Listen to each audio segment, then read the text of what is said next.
Right, now the integrator, very similar to the differentiator. Okay, our input voltage connects to a resistor, and that resistor connects to a capacitor,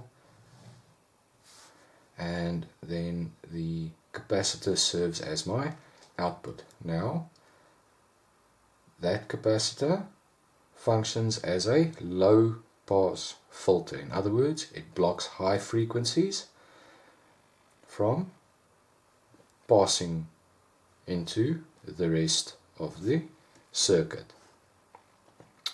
The op-amp circuit looks very similar to the differentiator version, where we've got the resistor on my input that goes into my op-amp with a positive supply and a negative supply, and then that feeds into my capacitor, which again in the op-amp circuit serves as a automatic variable resistance.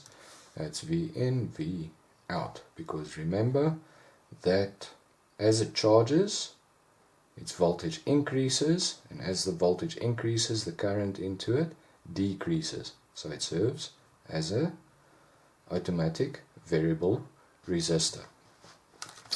Now the operation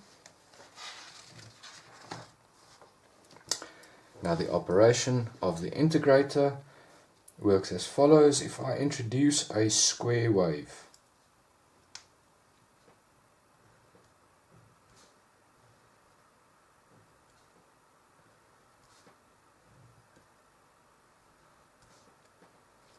at the correct frequency, my output is going to decrease at a almost constant rate, and then as my input voltage increases again, it's going to allow for a constant increase.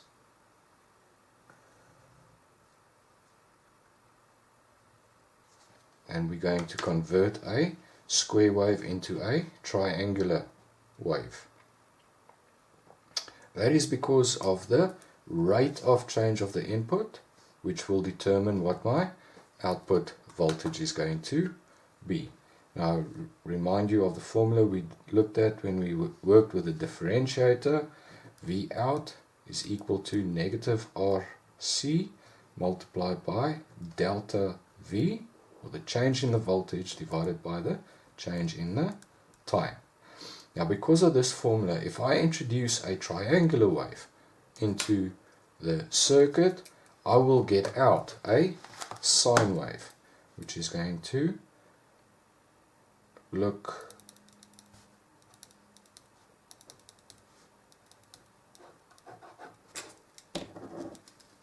let's try the orange. Okay, there's going to be 0, and then it's going to do